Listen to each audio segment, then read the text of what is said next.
en pyjama et pantoufles, pourquoi pas. Donc vraiment que nous puissions être en communion et que nous puissions être là pour adorer notre Dieu, pour le louer, pour partager un temps vraiment en sa présence. Prions. Seigneur Jésus, j'aimerais te remercier pour ta présence avec nous ce matin. Merci Seigneur Jésus parce que tu es notre Dieu, notre Père. Merci parce que nous nous réjouissons pour ce temps que nous pouvons mettre à part pour toi. Que tu sois béni, que tu parles ce matin, que tu interviennes dans nos vies, Seigneur, que ton esprit nous remplisse et que ta paix soit avec nous, Seigneur. Amen. Alors aujourd'hui, je souhaite vous encourager à ne pas vous décourager. Je vous avoue que ces derniers mois, j'ai été plus d'une fois découragée face à des situations difficiles, des problèmes de santé.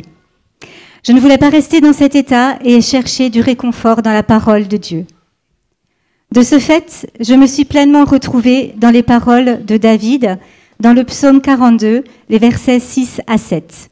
« Pourquoi me plaindre de ma vie? Il vaut mieux compter sur Dieu. Oui, je vais encore le remercier, lui, mon Sauveur et mon Dieu. Mon Dieu, je suis découragée. C'est pourquoi je pense à toi, là où je suis, au pays du fleuve Jourdain, près du mont Petit, dans les montagnes de l'Hermont. Ne laissez pas le découragement faire son nid en vous. Jésus a tout supporté, y compris le découragement, pour que nous puissions aujourd'hui nous tenir victorieux face à la tentation de nous décourager et d'abandonner. Lorsque la vie vous décourage, Dieu vous dit « courage ». C'est même un de ses commandements dans Josué 1 au verset 9. « Ne t'ai-je pas ordonné, fortifie-toi et prends courage? Ne sois pas effrayé, ni épouvanté, car l'Éternel ton Dieu est avec toi, où que tu ailles. » Suzanne Grabert d'Arcet aura 80 ans le 11 mars. Et dans le chant qu'elle a choisi, il est dit « Les dangers accourent, subtils, inconnus, de près ils m'entourent, plus près est Jésus.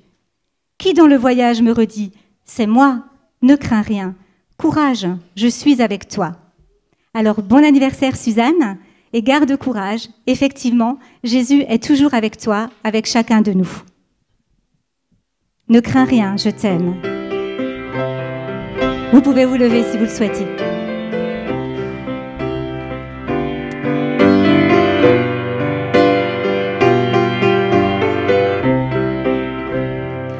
Ne crains rien, je t'aime, je suis avec toi.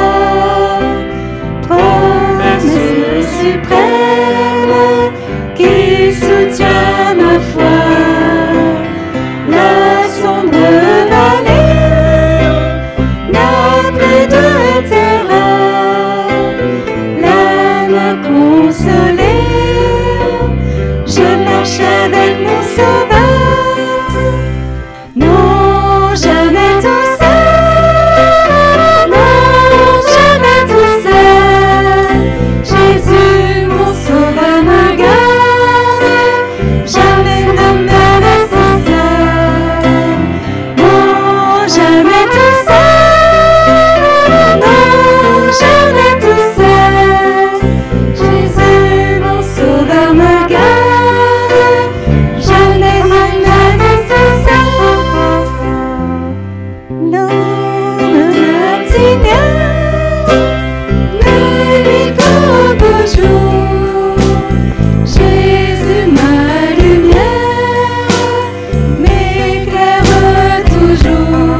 Alors ce matin, à travers les chants et les promesses de Dieu, je vous propose de m'accompagner dans une randonnée spirituelle. Nous nous retrouvons sur la place Découragement, au pied de la montagne Persévérance, pour débuter notre marche. Suivons le premier panneau qui nous emmène vers le sentier de la confiance en Dieu. Et lisons, Nombre 23, verset 21. Dieu n'est pas un homme pour mentir, ni le fils d'un homme pour revenir sur sa décision. Ce qu'il dit, ne le fera-t-il pas? Ce qu'il a déclaré, ne l'accomplira-t-il pas?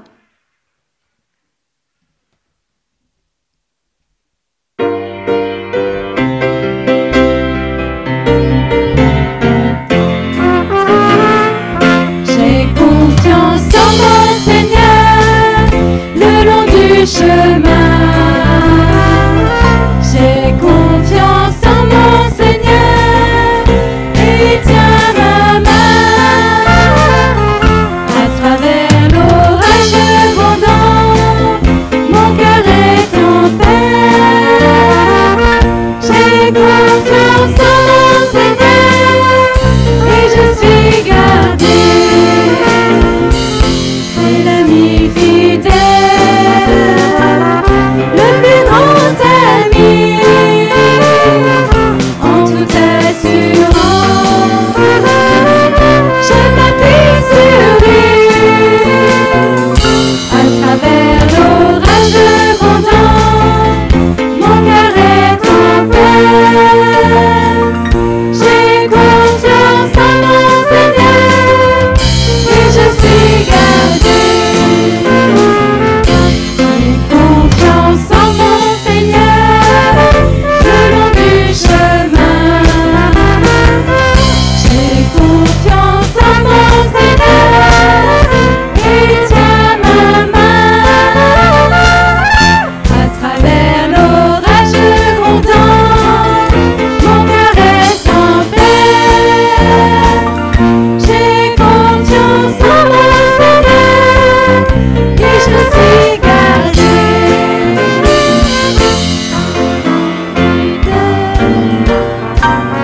Le plus grand ami, en toute assurance, je m'appuie sur lui. À travers l'orage grondant, mon cœur est en paix. J'ai confiance en mon Seigneur, et je suis gardée.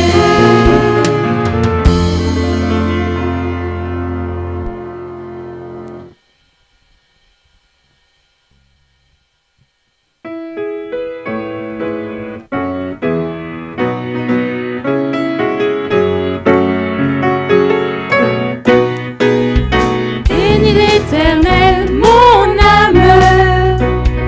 Bénis l'Éternel, mon âme. Sois émerveillé, sa fidélité ne dépendra pas des circonstances. Bénis l'Éternel, mon âme. Bénis l'Éternel, mon âme.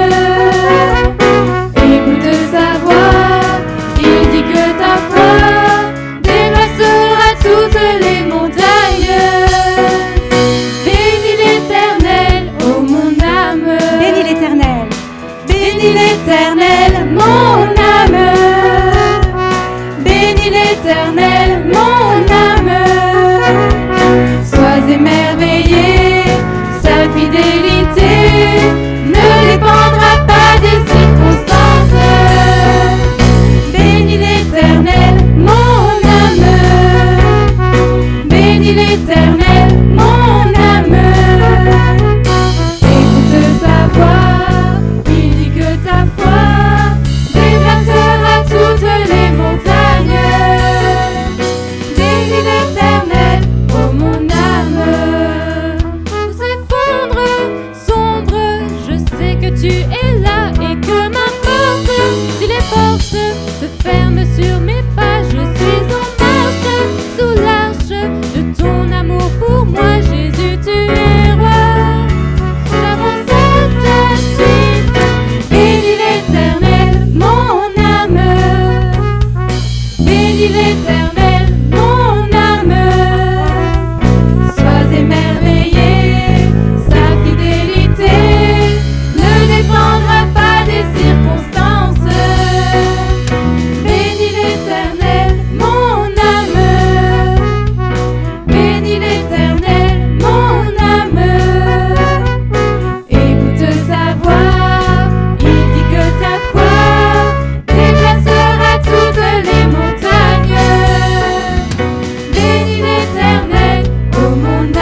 Nous arrivons à une intersection. Plusieurs possibilités s'offrent à nous. Moi, je suis fatiguée, lassée.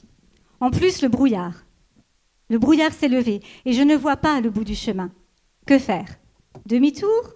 Suivre la direction du doute? Nous faisons une pause et lisons. Lamentation 3, verset 21. Les bontés de l'Éternel ne sont pas épuisées. Ses compassions ne prennent pas fin. Elles se renouvellent chaque matin. Que ta fidélité est grande. Et le psaume 18 au verset 3. L'Éternel est mon rocher, ma forteresse, mon libérateur, mon Dieu, mon rocher où je trouve un abri, mon bouclier, la force qui me sauve, mon rempart. C'est décidé. Nous empruntons le chemin de l'espérance.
Nous voyons le sommet de la montagne. Nous discutons en marchant. Depuis le départ, nos problèmes se sont-ils résolus? Les circonstances ont-elles changé? Peut-être pas. Mais nous avons réaffirmé notre confiance en Dieu, pris position, cru en ses promesses. Alors, nous arrivons au but de notre randonnée et avons retrouvé la paix et la joie. Christ est ma joie. Vous le croyez? Amen.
Je n'aurai pas honte de proclamer.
la joie.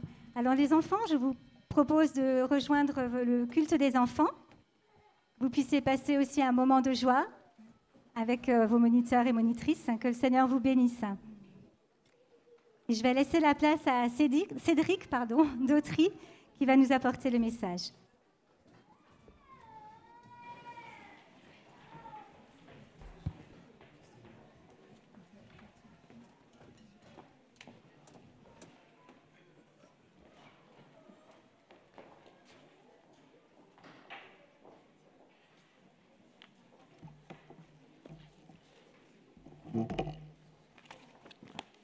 Comment?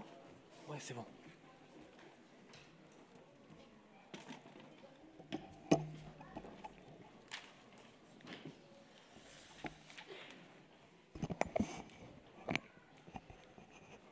Ouais. Alors, bonjour à tous. Donc je m'appelle Cédric d'Autry. Alors je ne vais pas me représenter, je me suis présenté avec ma femme Marie et mes enfants il y a quelques semaines.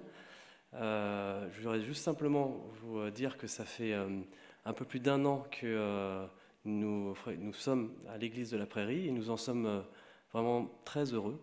Et ouais, on prend ça vraiment comme une grâce de Dieu. Et la grâce de Dieu, c'est le thème que j'aimerais vous partager avec vous ce matin. Alors la grâce, on pourrait se poser la question, qu'est-ce que c'est, qu'est-ce que ça veut dire? Et j'ai pensé à un exemple quand il est question de la grâce présidentielle.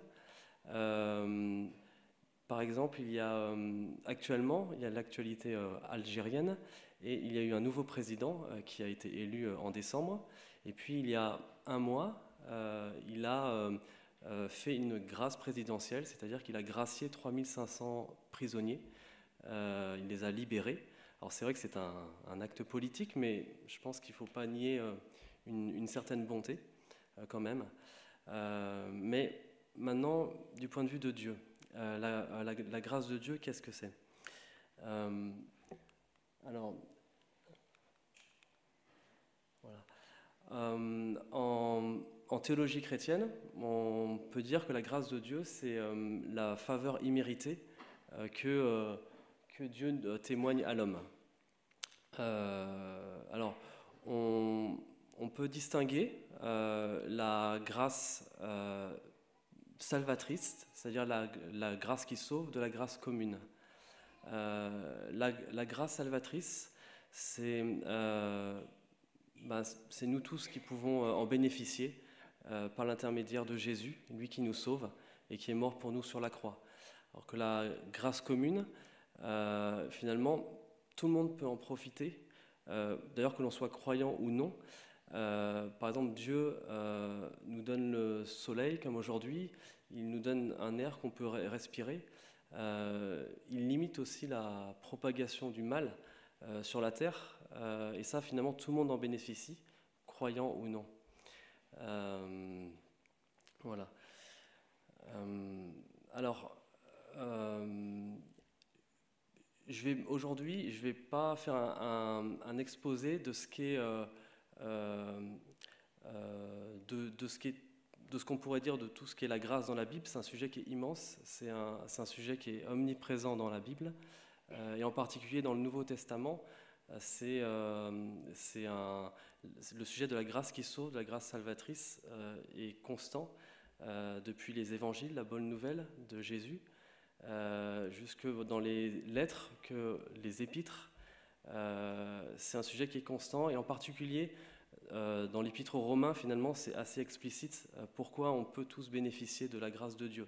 Je voudrais juste simplement lire un verset de l'épître aux Romains. Donc c'est une lettre que Paul a écrite au 1er siècle aux Romains, et on va lire au chapitre 5 et au verset 20. L'intervention de la loi a entraîné la multiplication des fautes, mais là où le péché s'est multiplié, la grâce a surabondé. Alors, la loi dont il est question, c'était la loi que Dieu avait donnée du temps de Moïse à son peuple, et c'est pas cette loi qui est mauvaise, mais le fait que finalement les hommes n'arrivent pas à la suivre, c'était un peu une preuve pour dire, mais vous voyez, on est finalement tous pécheurs. Et tous, ce n'est pas 2 ou 3 personnes, c'est des milliards de personnes.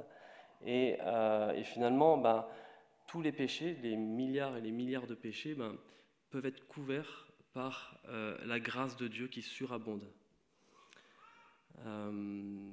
Alors, lorsque on a goûté à la grâce qui sauve, lorsqu'on a goûté au salut par Jésus, on continue à vivre notre vie avec nos joies, nos peines, et c'est peut-être pas toujours évident de savoir comment on peut aussi profiter de la grâce commune. Et pour cela, j'aimerais partager deux exemples dans la Bible de 2 personnages donc, qui étaient des rois d'Israël, et je trouve qu'ils peuvent nous apporter et nous aider à mieux comprendre cette grâce. Alors, j'ai posé une question, à votre avis, parmi les rois d'Israël, dont ceux qui ont vécu en gros entre l'an -1000 et l'an -500, à votre avis, quel est le meilleur roi, à votre avis? David, j'ai entendu. Ouais. Je ne sais pas s'il y a d'autres réponses. Salomon, j'entends. Ok. Alors effectivement, moi je pensais à David. Quand j'ai lu en tout cas la Bible pour la première fois, je me suis dit ouais, c'est vrai que David, c'est vraiment lui le meilleur roi. Et à votre avis, quel a été le pire roi dans cette période-là? J'ai entendu Akab, non? Akab, je ne sais pas si vous avez d'autres. Manassé, ouais. Alors moi, la première fois que j'ai lu la Bible, j'ai effectivement pensé à Manassé. Je me suis dit, c'est vraiment le pire roi. Bon, en tout cas, aujourd'hui, je voulais vous parler de ces 2 personnages et je trouve qu'ils nous parlent bien de la grâce de Dieu. Alors, on va commencer par le pire. Alors, oui, je me retourne, mais finalement, c'est quand même devant. Alors, le pire roi, donc Manassé, pour moi, c'était le fils donc, de Ézéchias. Et Ézéchias, lui, c'était justement un très bon roi. Et dans le sens où il était vraiment proche de Dieu. Il n'était pas parfait, mais il aimait Dieu. Et il a suivi les conseils de Dieu. Et il a probablement parlé à son fils Manassé de ce Dieu qui était si bon. Et voilà ce qui nous est dit de Manassé. Alors, on va lire un roi au chapitre 21. Alors, là, effectivement, je ne lis pas de loin, je vais le lire là-dessus. 2 rois, chapitre 21. Donc, les rois, hein, c'est des livres de la Bible qui nous parlent des rois d'Israël. D'ailleurs, pour la petite histoire, si on peut dire, au bout d'un moment, il y a eu les rois au sud, donc les rois au sud, les rois de Juda, qui alternaient entre le bon et le mauvais, et les rois au nord, les rois d'Israël. En tout cas, là, il nous est parlé de ce roi Manassé, donc, qui est un roi de Juda au sud. Et voilà ce qu'il nous est dit. Manassé était âgé de 12 ans à son avènement. Donc, 2 Rois, chapitre 21, verset 1. Manassé était âgé de 12 ans à son avènement. Il régna 55 ans à Jérusalem. Sa mère s'appelait Hephzibah. Il fit ce que l'Éternel considère comme mal et s'adonna aux mêmes pratiques abominables que les nations que l'Éternel avait dépossédées en faveur des Israélites. Il rebâtit des hauts lieux que son père Ézéchias, dont on a parlé, avait détruits. Il érigea des autels à Baal, donc c'était une idole, dressa un poteau sacré à la déesse Ashéra, comme l'avait fait Akab, un autre mauvais roi d'Israël. Et il se prosterna devant tous les as du ciel, etc. Donc là, Manassé fait vraiment quelque chose que Dieu détestait. C'était d'ailleurs les premiers commandements que Dieu avait donnés à Moïse, c'était tu n'auras pas d'autre Dieu que moi et tu ne te feras pas d'image taillée. Et ce qui est étonnant et triste, c'est de voir que Manassé, qui avait eu le bel exemple de son papa, on a l'impression qu'il déteste Dieu parce qu'il fait justement ce que Dieu, il sait que Dieu n'aime pas ça, il le fait.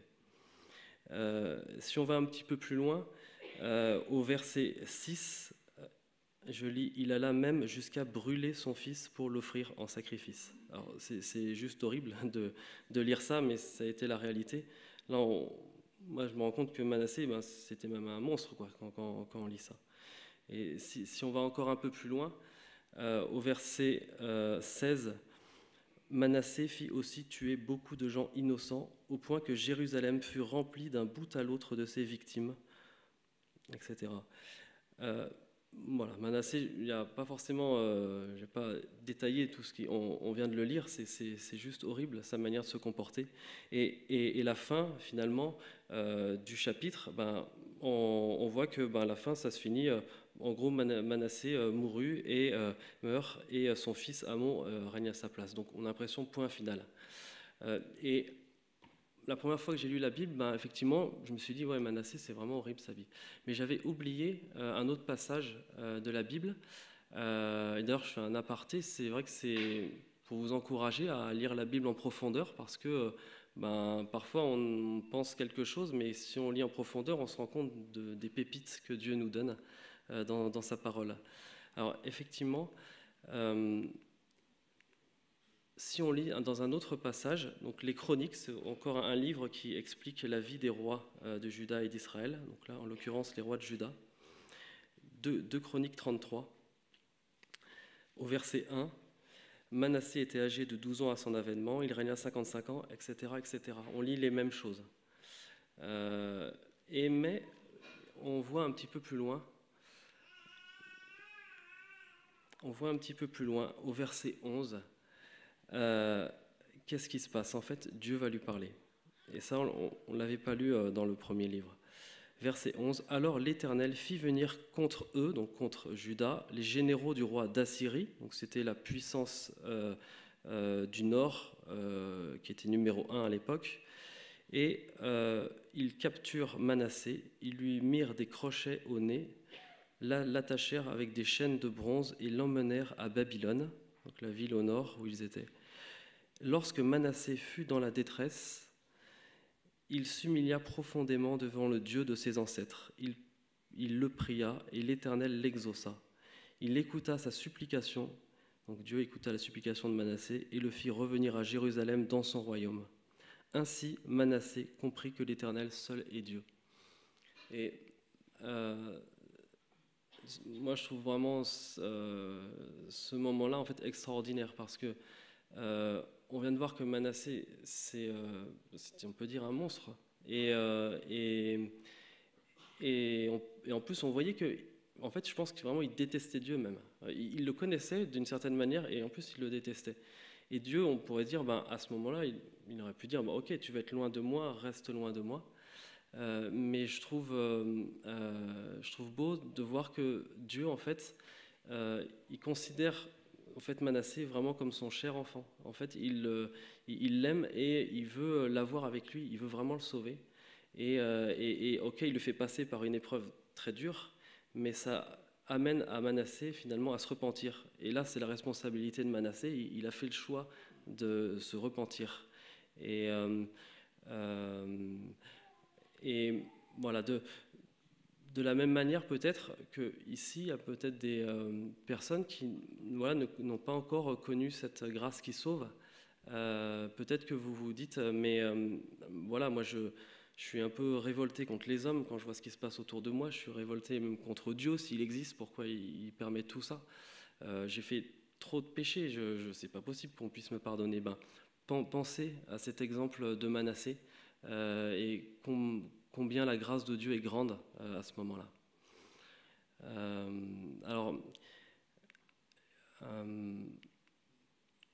J'aimerais, oui, effectivement, c'est le point, le premier point, je pense, à retenir de mon message, c'est que personne n'est trop mauvais pour ne pas être gracié par Dieu et expérimenter la grâce salvatrice, si vous ne l'avez pas encore expérimenté. Alors là, on a parlé d'une personne qui a vécu il y a 2500 ans. J'aimerais vous donner un exemple ou une image un peu plus récente ou plus d'actualité. Et pour ça, j'ai demandé à Louise si tu peux venir.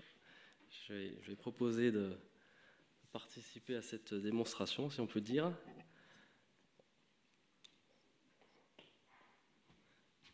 Ouais, tu peux te mettre là, on verra mieux, je pense. Le micro marche.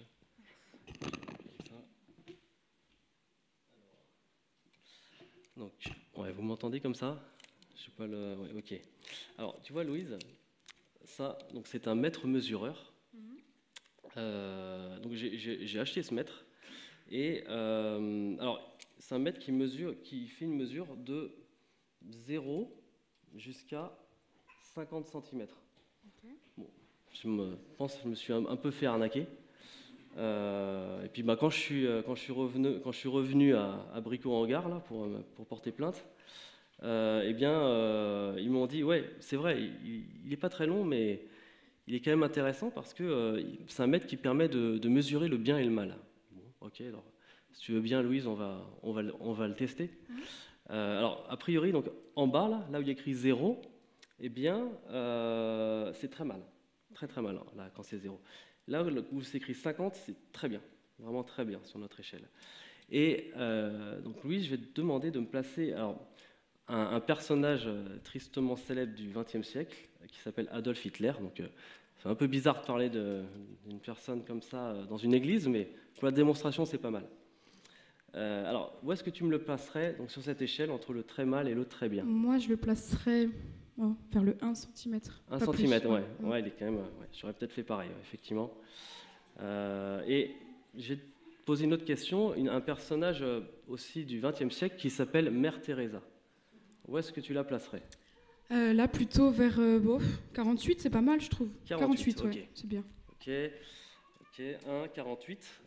Et maintenant, je vais te demander de te placer toi. Où est-ce que tu te placerais? Je vais le mettre comme ça. Alors, qu'est-ce qu'on peut dire? Vers le milieu à peu près? 27, 28? Ouais, ok. Bon, tu es modeste, je pense.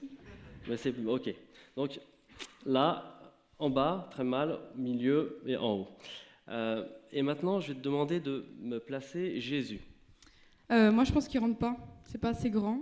Même l'église n'est pas assez grande. Je savais bien que je m'étais fait arnaquer. Ouais, je pense que là, tu t'es fait avoir. Hein. Ouais. Ça parce que Dieu est trop grand. Trop grand. Là, okay. ça va pas. Tu peux pas le mesurer là. Et tu aurais une idée où tu pourrais le mettre? Là, ça se mesure en milliers de kilomètres. En milliers de kilomètres. Ah ouais, oula, oui, d'accord. Moins, ouais, ok, donc même l'échelle, je vais avoir du mal à l'acheter. Alors bon, ok. Alors Jésus, ok, il est tout là-haut, même s'il est au niveau du plafond. Alors mais du coup, ça veut dire que quand tu es tout là-haut, bah, finalement, ce point-là et ce point-là, tu les distingues plus vraiment. Ça fait plus qu'un point. Ouais.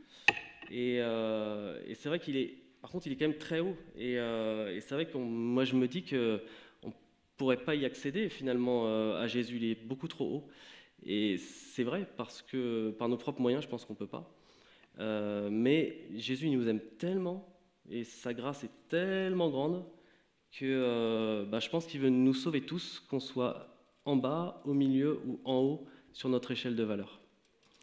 Voilà. Merci Louise pour d'être prêtée au jeu.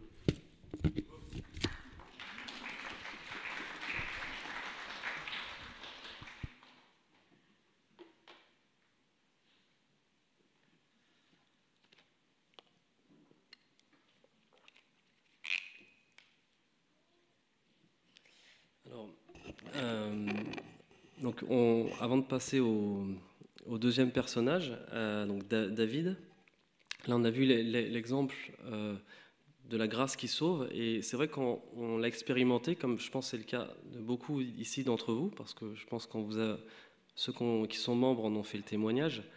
Après, on continue notre vie de chrétien, avec nos joies, nos peines, et il y a la grâce toujours de Dieu qui veut nous faire du bien tous les jours, et c'est peut-être pas toujours évident de la vivre.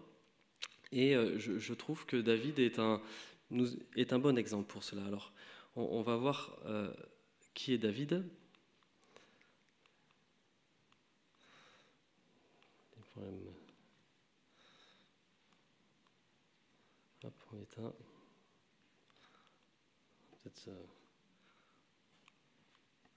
Bon, ça va venir. Hein. Puis on peut le faire sans diapo. En tout cas, c'est éclairé. C'est déjà pas mal. Hop, là c'est.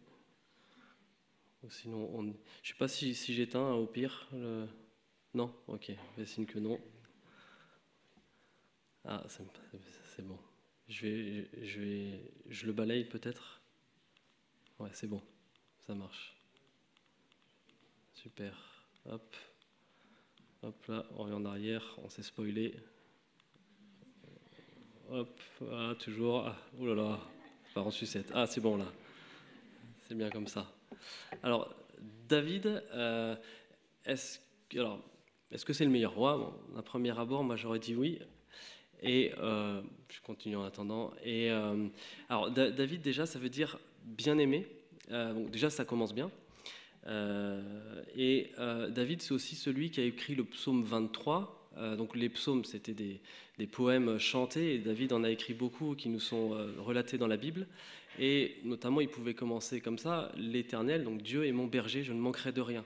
Et David, effectivement, connaissait Dieu visiblement dès son plus jeune âge. David aussi savait visiblement profiter des grâces communes de Dieu. Alors, maintenant, je vais vous lire le psaume 103, hein, donc un autre poème qu'il a écrit et chanté. Donc le psaume 103, voilà ce qui nous est dit. Donc, psaume 103 de David: que tout mon être loue l'Éternel, que tout ce que je suis loue le Dieu saint, que tout mon être loue l'Éternel, sans oublier aucun de ses bienfaits. Car c'est lui qui pardonne tous tes péchés, c'est lui qui te guérit de toute maladie, qui t'arrache à la tombe, c'est lui qui te couronne de tendresse et d'amour, et qui te comble de bonheur tout au long de ton existence, et ta jeunesse, comme l'aigle, on a parlé de l'aigle tout à l'heure, prend un nouvel essor. On a l'impression que David, il chante la vie, il est heureux avec Dieu, quand il fait beau, il dit merci à Dieu, il a l'air d'être vraiment heureux. Et visiblement, il profite de tout ce que Dieu lui donne. Là, je viens de parler du soleil, c'est vrai que peut-être que parfois vous entendez autour de vous, aujourd'hui il pleut, non, plutôt aujourd'hui il fait beau. En été, on va se dire, oui, il fait beau, il fait trop chaud, c'est pénible. On ne sait pas comment s'habiller. Ou il pleut aujourd'hui, c'est nul, ça mouille. Aujourd'hui, il fait pas trop chaud, pas trop froid, c'est juste parfait. C'est nul, ça ne va pas durer. Donc, du coup, voilà. Alors qu'on pourrait se dire, oui, c'est chouette, aujourd'hui il pleut, les cultures, ça leur fait du bien. Bon, ça fait peut-être un petit peu tout est beau, tout est rose quand on est chrétien. Et est-ce qu'on est parfait quand on est chrétien? Et est-ce que David est parfait? Eh bien, effectivement, on va regarder ça avec l'histoire d'Uri. Alors, Uri, donc c'est un homme qui a vécu en même temps que David, et Uri était parti à la guerre pendant que David, son roi, restait à Jérusalem. Donc, David était un peu au sommet de sa puissance. Il n'avait plus vraiment d'ennemis à l'intérieur de son royaume, et tous les ennemis autour étaient plus ou moins assujettis. Puis il restait encore une bataille contre le royaume d'Amon à côté. Et voilà, donc David, lui, il reste un peu tranquille à la capitale, à Jérusalem. Et puis son général, Joab, lui, il part à la guerre avec toutes ses troupes. Et puis David, lui, il est un peu, je ne sais pas s'il s'ennuie trop, puis le soir, il se balade un peu tout seul à Jérusalem. Et puis il voit une très belle fille qui s'appelle Bathsheba. Et il la convoite. Et puis voilà qu'il couche avec elle. Et puis il a un enfant avec elle, visiblement. Et puis il se dit, ouais, j'ai envie de l'avoir avec moi, maintenant je veux que ça soit ma femme, mais elle est mariée à Uri. Et David, il fait en sorte que Uri meure. En fait, il le tue de la manière suivante, c'est qu'il demande à ce que Uri soit en première ligne dans la bataille, et il se fait effectivement tuer. Et voilà qu'on lui apprend la nouvelle. Et puis David, il va dire à son général et puis aux armées, ouais, en gros, c'est les choses qui arrivent, quoi. Donc il est en plus, on se rend compte que David, il est un peu cynique même là. Et puis ensuite, qu'est-ce qui se passe et jusqu'où ça va? Et c'est vrai que David, là, il a l'air d'être, on est dans l'escalade du péché, si on peut dire. Et moi, je l'imagine peut-être sonner même presque à force de faire des péchés comme ça, ou peut-être qu'au-dedans de lui-même, il devient complètement sombre et qu'il n'arrive plus à se sortir en fait du péché, et qu'il devient tout noir. Et voilà, peut-être d'ailleurs que ça vous est déjà arrivé, ou actuellement, je ne sais pas, vous avez du mal à vous sortir d'un état de péché et vous ne savez plus comment faire pour vous en sortir. Et oui, comment réagir? Comment réagir? Et comment David va réagir? Alors en fait, c'est pas David qui réagit en premier, c'est Dieu qui fait le premier pas. Et Dieu, il va faire le premier pas, et on va le lire dans 2 Samuel, au chapitre 12. Donc Samuel, encore un livre qui parle de l'histoire des rois. Donc 2 Samuel, chapitre 12, voilà ce qui nous est dit. Voilà ce qui nous est dit. Alors, au verset 1, l'Éternel envoya Nathan chez David, le prophète, chez David. Le prophète alla donc le trouver et lui dit: Dans une ville vivaient 2 hommes, l'un riche et l'autre pauvre. Le riche possédait beaucoup de moutons et de bœufs. Le pauvre n'avait qu'une petite brebis qu'il avait achetée et qu'il élevait. Elle grandissait chez lui auprès de ses enfants. Elle mangeait de son pain, buvait à son bol et couchait dans ses bras. Cette petite brebis était pour lui comme une fille. Un jour, un voyageur arriva chez l'homme riche, mais celui-ci ne voulut pas prendre une bête de ses troupeaux de moutons et de bœufs pour préparer un repas aux voyageurs de passage. Alors l'homme riche alla prendre la brebis du pauvre, la tua et la fit apprêter pour son hôte. David entra dans une violente colère contre cet homme. Il dit à Nathan: Aussi vrai que l'Éternel est vivant, l'homme qui a fait cela mérite la mort. Il restituera 4 fois la valeur de la brebis pour avoir commis un tel acte et pour avoir agi sans pitié. Donc là c'est étonnant parce qu'on a l'impression que David a oublié ce qu'il a fait. Et d'ailleurs, peut-être que ça vous est déjà arrivé, vous avez eu très peur ou vous avez peut-être fait quelque chose de très mal et vous voulez l'oublier et vous le voulez tellement qu'en réalité, vous l'oubliez réellement. Alors, au verset 7, Nathan dit à David: Cet homme-là, c'est toi. Voici ce que déclare l'Éternel, le Dieu d'Israël. Et là, Dieu, il lui rappelle le péché qu'il a fait. Il va lui dire aussi qu'il va y avoir du malheur sur sa famille. Et David, donc, comment il réagit? Qu'est-ce qu'il dit? Est-ce qu'il dit mais oh non, s'il te plaît, au verset 13,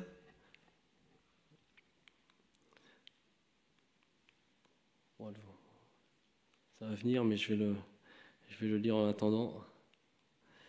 Au verset 13, David dit à Nathan: J'ai péché contre l'Éternel. Nathan lui répondit: Eh bien, l'Éternel a passé sur ton péché, tu ne mourras pas. Toutefois, comme par cette affaire, tu as fourni aux ennemis de l'Éternel une occasion de le mépriser. Le fils qui t'est né mourra. Donc, je ne sais pas si on... ça va revenir. En fait, David, il dit: J'ai péché contre l'Éternel. On pourrait se dire, ok, c'est facile. Il a juste dit, j'ai péché, c'est bon, pardon, maintenant, allez, on passe à autre chose. Non. David, en fait, il s'est réellement repenti et on va le voir juste après. Mais quand j'ai pensé à ce sujet de la grâce de Dieu, j'ai pensé à Manassé et j'ai pensé à cette histoire de David. Mais en fait, quand je l'ai relu, je me suis dit, mais en fait, la grâce de Dieu, elle est où là? Dieu, il lui annonce que son fils va mourir. Mais en fait, la grâce de Dieu, elle existe vraiment, mais elle n'est pas là où on pense là. Et on va le voir juste après. Et déjà, d'ailleurs, accessoirement, Dieu lui dit: tu ne mourras pas. Donc accessoirement, déjà, il lui laisse la vie sauve. Mais voilà ce que David, comment il a vécu cela. Et en fait, il nous dit l'état de son cœur, David, dans un psaume qui parle de ce passage-là. C'est le psaume 51. David donc, a écrit à ce sujet et voilà ce qu'il peut dire. Voilà comment il était au fond de lui-même. Psaume 51, au chef de chœur, un psaume de David qu'il composa lorsque le prophète Nathan vint chez lui après qu'il eut péché avec Bathsheba. Aie pitié de moi, ô Dieu, toi qui es si bon. Efface mes torts, tu es si compatissant. Lave-moi de mon péché. Purifie-moi de ma faute, car je reconnais mes torts, la pensée de mon péché me poursuit sans cesse. Contre toi seul, j'ai péché, j'ai commis ce qui est mal à tes yeux. Voilà pourquoi tu es juste quand tu émets ta sentence, tu es irréprochable quand tu rends ton jugement. David, là, on voit vraiment qu'il est sincèrement désolé devant Dieu, qu'il se repent réellement. Au verset 7, je suis depuis ma naissance marqué du péché, depuis quand ma mère j'ai été conçue, le péché est attaché à moi. Je ne sais pas si David avait jusqu'à présent eu connaissance qu'il était finalement pécheur, et peut-être que Dieu l'a fait passer par là pour qu'il expérimente la grâce qui sauve, la grâce salvatrice. Ou peut-être que David, il était dans une spirale, on l'a vu, infernale de péché, et qu'il avait besoin d'être stoppé un peu net. Et on peut le prendre quelque part comme une grâce de Dieu, finalement, cela. Au verset 8 et suivant, mais tu veux que la droiture demeure au fond de mon être, tu m'enseignes la sagesse au plus profond de moi-même. Purifie-moi du péché avec un rameau d'hysope et je serai pur, lave-moi et je serai plus blanc même que la neige. Et là, Dieu va réellement lui accorder cette grâce. Verset 10, fais que j'entende à nouveau les cris de la joie et de l'allégresse, les os que tu as broyés se remettront à danser. Et là, moi, je trouve assez fou ce que David demande, parce qu'on a affaire là à un meurtrier, qui était même cynique, finalement, on l'a vu, et il se permet de demander à Dieu, mais s'il te plaît, j'aimerais maintenant quand même vivre joyeusement, j'aimerais pouvoir redevenir heureux. Et je trouve ça assez culotté, si on peut dire, de demander ça, mais pourtant Dieu va réellement lui répondre. Et si on avait continué à lire notre passage dans Samuel, on aurait vu que David redevient serein, et ça étonne même son entourage. Voilà, je pensais d'ailleurs de la même manière, peut-être pour vous, peut-être que vous vous dites mais j'ai fait un péché horrible, je ne sais plus comment m'en sortir, et plus jamais j'arriverai à être heureux. Pensez à cette histoire de David et pensez que Dieu lui a réellement fait grâce et que David il est redevenu heureux, il a probablement recomposé des psaumes de joie. Si on continue la lecture au verset 11, « Ne regarde plus mes fautes, tous mes torts efface-les ». Ça, Dieu va lui répondre aussi, il va lui faire cette grâce. « Ô Dieu, crée en moi un cœur pur, fais renaître en moi un esprit bien disposé. Ne m'envoie pas loin de ta présence et ne me retire pas l'Esprit Saint qui vient de toi. Rends-moi la joie du salut et affermis-moi par ton esprit généreux. » Tout ça, Dieu va lui accorder toutes ces grâces. Verset 15, je m'arrêterai là pour le psaume qui continue encore, mais au verset 15, « Alors je pourrai montrer à qui est coupable le chemin que tu prescris pour que les pécheurs reviennent à toi. » C'est même étonnant, mais David, il demande une grâce supplémentaire à Dieu. En gros, il lui dit, mais je suis passé par là, c'est pas beau ce que j'ai fait, tu m'as sorti de là, et maintenant j'aimerais profiter de cette expérience pour pouvoir l'apporter aux autres, qui peut-être vont vivre la même chose que moi, quelque chose de similaire. Alors, je trouve qu'en cela, David donc, est un bon exemple, et c'était le deuxième point, on va dire, principal de mon message, c'est vraiment profiter des cadeaux quotidiens de Dieu. Et puis, si vous péchez, sachez vous repentir sincèrement pour profiter de sa paix, parce que vraiment Dieu peut vous redonner sa paix et même la joie de vivre. Alors, là, vous avez vu, on a quand même parlé de deux personnages qui ont péché, il y a eu des épreuves, et voilà, il y a un raccourci quand même à ne pas faire, c'est que on pourrait se dire, voilà, si je pêche, Dieu, du coup, il va me donner une épreuve. Et non, Dieu, il fonctionne vraiment pas comme ça.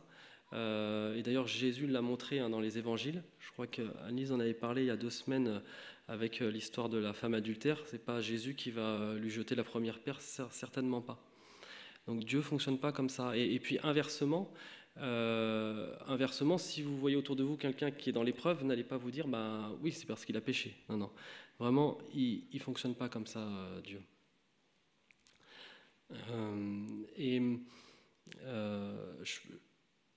Si je reviens à l'histoire de David, je voulais quand même vous dire que je voulais j'avais pensé à un passage, si on va un petit peu plus loin dans l'histoire qu'on a lue,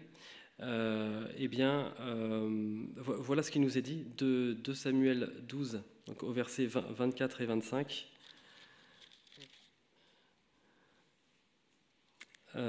David consola Bathsheba, sa femme, qui est devenue sa femme. Il alla vers elle et s'unit à elle. Elle eut de nouveau un fils qu'elle appela Salomon, le pacifique. L'Éternel l'aima et envoya le prophète Nathan adresser une parole de sa part à David. Aussi celui-ci appela l'enfant Yédidia, qui veut dire bien-aimé de l'Éternel. Il l'appela ainsi à cause de l'Éternel. Alors, il n'y avait rien qui n'allait dans l'histoire de David avec Bathsheba. On peut dire qu'il avait tout faux. Eh bien, je trouve ça beau parce que Dieu, là, quand on parle de Salomon, il s'agit du grand roi Salomon qui a eu pour descendance Joseph, qui est le mari de Marie, qui a porté Jésus dans son ventre. Et c'est quand même beau et incroyable de se dire que Dieu a fait de cette histoire quelque chose de beau et de grand. De la même manière, peut-être que dans votre vie, vous vous dites peut-être, mais moi, ok, ma vie, elle n'est pas exceptionnelle, j'ai même honte. Eh bien, dites-vous bien que je pense vraiment que Dieu veut faire de votre vie quelque chose de beau et de grand. Voilà, donc en conclusion, je rappelle les 2 messages principaux là, de ce que je viens de dire. Donc la grâce de Dieu, l'exemple de Manassé en particulier, personne n'est trop mauvais pour ne pas être gracié par Dieu. Et si vous ne l'avez pas encore fait, expérimentez cette grâce salvatrice, cette grâce qui sauve. Et puis, profitez des cadeaux quotidiens de Dieu. Et si vous péchez, sachez vous repentir sincèrement pour profiter de sa paix. Alors, pour finir, j'aimerais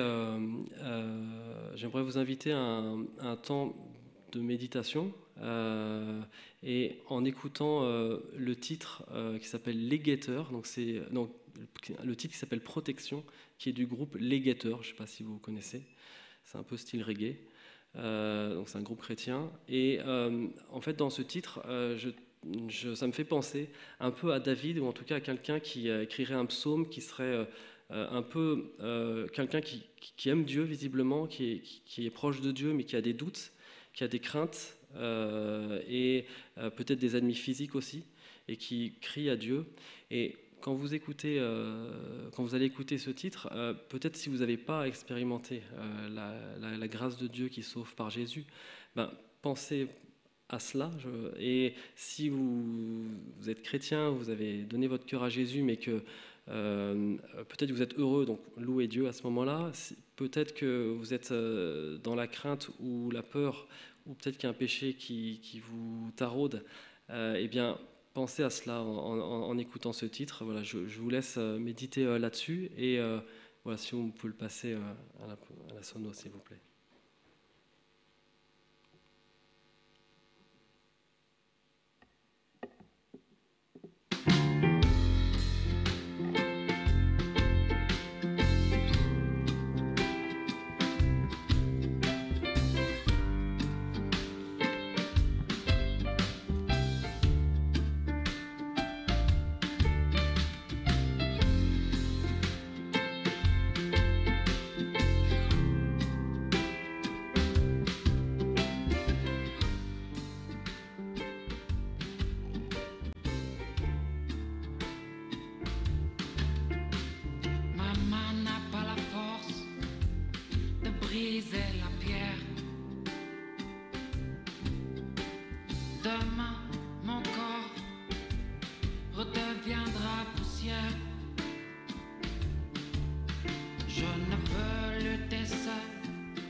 Je te donne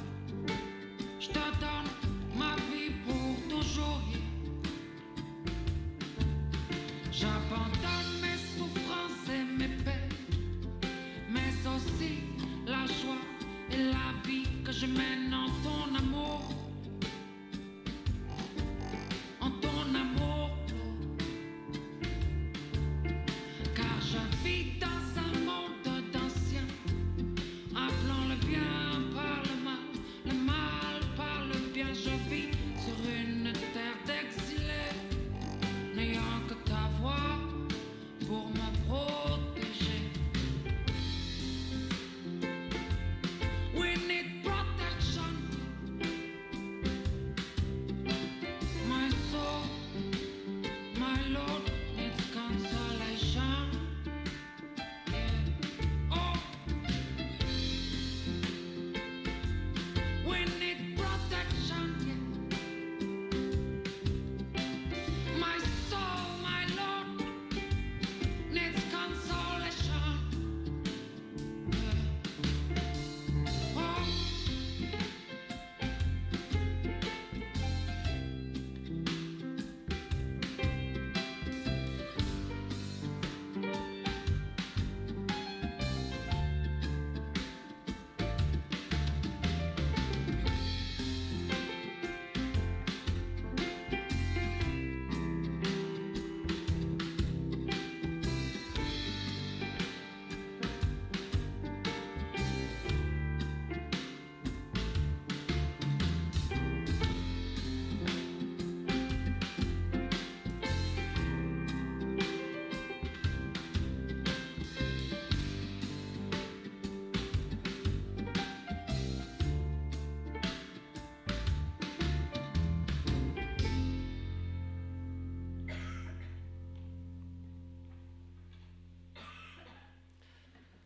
Voilà. Donc, vraiment, la demande que je fais pour tous, c'est que, voilà, pour ceux qui ne l'ont pas encore fait, vraiment d'expérimenter cet amour de Dieu qui vous aime et qui veut vous avoir avec vous. Et puis, voilà, pour ceux qui connaissent déjà l'amour de Dieu, que voilà, vous puissiez profiter de tous les cadeaux qu'il vous fait au quotidien. Ouais, je vais laisser la place à Philippe.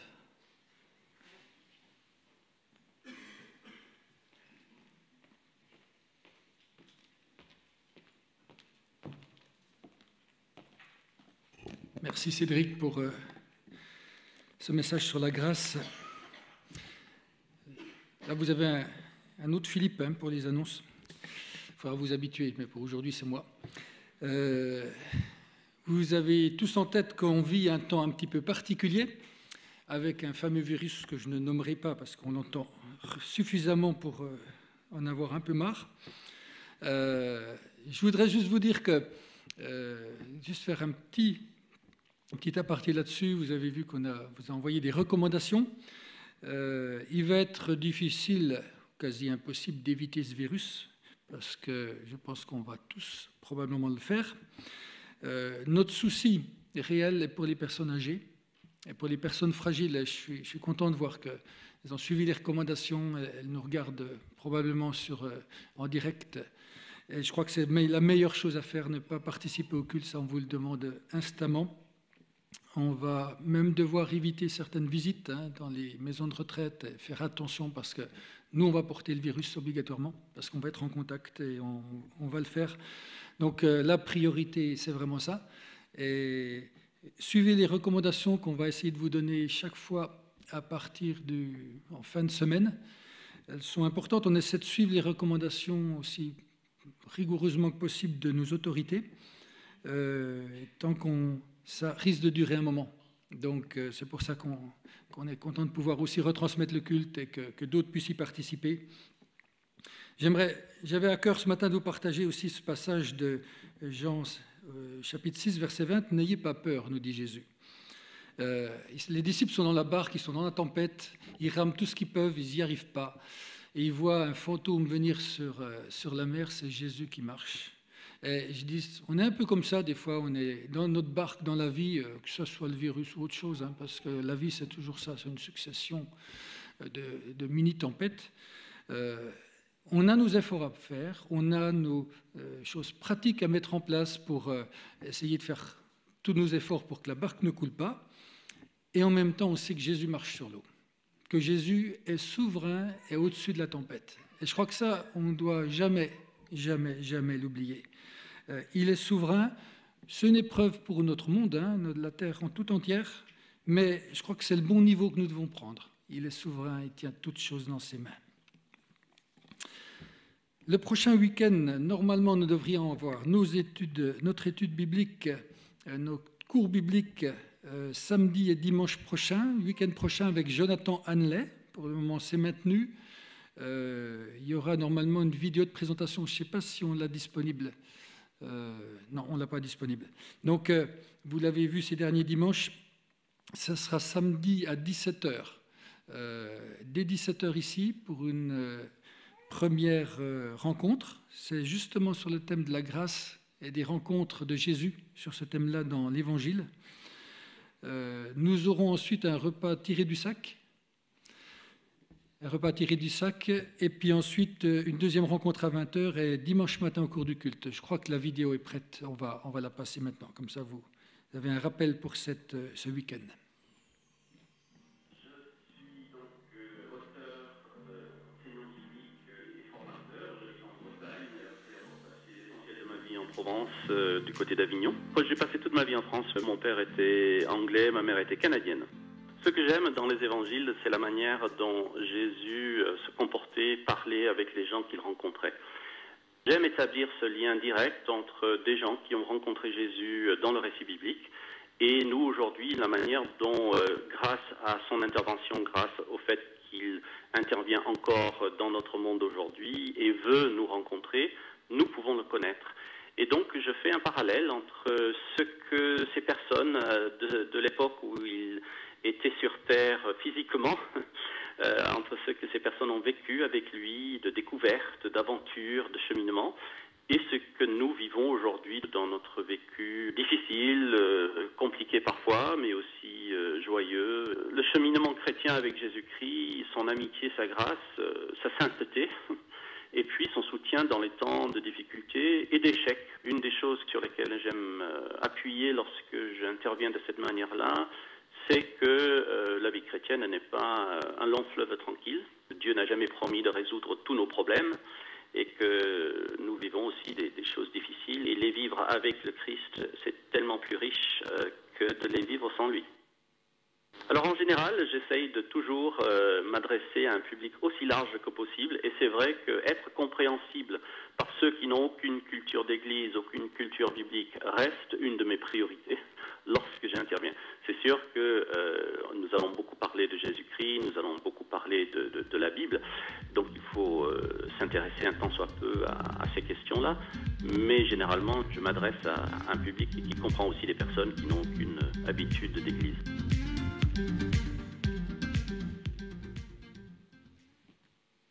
Je vais demander au groupe de louanges de revenir et vous donner les autres annonces dans 15 jours. Donc, week-end prochain, c'est cours biblique dans 15 jours, Dieu voulant. Nous aurons le samedi matin, 21 mars, le prochain brunch au féminin de 10h à 14h. Nous aurons l'Assemblée générale de la maison d'accueil à 17h à la Prairie. Pensez aux procurations si vous ne pouvez pas être présent. Il y a des documents sur le comptoir d'accueil d'informations sur cette Assemblée générale ou les procurations, des choses comme ça, n'hésitez pas à prendre. Et ce même samedi 21 mars, à 21h, nous aurons le concert de Neis à la Prairie. Les flyers sont là, n'hésitez pas à en prendre pour inviter. Elle est originaire de Lyon, elle a le slam dans la peau, elle a sorti en 2016 son premier album Pause. C'est vraiment une artiste qui vaut la peine d'être découverte, donc on vous encourage à y participer pour cette soirée du samedi 21 mars. N'oubliez pas qu'à partir du 23 mars, donc la semaine qui suit jusqu'au 28 mars, nous aurons une exposition de timbres préparée par Claude Véry sur le thème omniprésence de Dieu. Vous pourrez la découvrir tout au cours de la semaine, toutes les après-midi de 14h à 19h. Voilà, les autres annonces, c'est pour plus tard. N'oubliez pas notre culte de baptême le 5 avril, un week-end de Pâques. Vous avez des flyers à la sortie. On prendra plus de temps les dimanches qui suivent pour en parler. J'aimerais juste vous dire que nous donnerons quelques nouvelles des malades après la fin de ce culte, parce que c'est des nouvelles plus privées. Nous allons terminer ensemble par un chant, le chant que nous avons chanté sur la joie, parce que nous avons un Dieu qui nous appelle à la joie.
Christ est ma joie.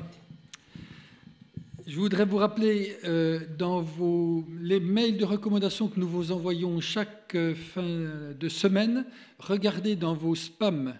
Les spams, c'est les boîtes où ils passent automatiquement quand ils pensent que c'est des virus. Vérifiez, parce que vous devez recevoir ce mail chaque semaine. Donc vérifiez, parce que certains le reçoivent dans les spams. Je voudrais juste prier pour terminer ce culte. Seigneur, nous plaçons devant toi et nous voulons te dire notre reconnaissance. Nous voulons te dire que tu es notre joie au-delà de tout ce qui peut exister, parce que ta joie, elle est profonde, elle est intérieure, elle dépasse les événements, elle dépasse le tumulte qui peut nous agiter par-ci, par-là. Merci parce que cette joie s'accompagne aussi de ta paix. Et merci parce que tu veux nous la donner. Merci pour ta présence, merci pour ta bonté et ta grâce qui est immense pour nous, Seigneur. Nous voulons vraiment te dire notre reconnaissance. Merci de bénir chacun d'entre nous. Merci d'accompagner notre monde, Seigneur, dans ces temps difficiles et tumultueux. Merci parce que ta grâce, elle est pour tous les hommes. Elle n'est pas limitée, elle est large et généreuse. Et c'est devant toi que nous voulons crier, Seigneur, crier notre joie de savoir que tu as une solution pour le monde. Merci d'aider notre société, chacun de nous, à se tourner vers toi. En ton nom, Jésus. Amen.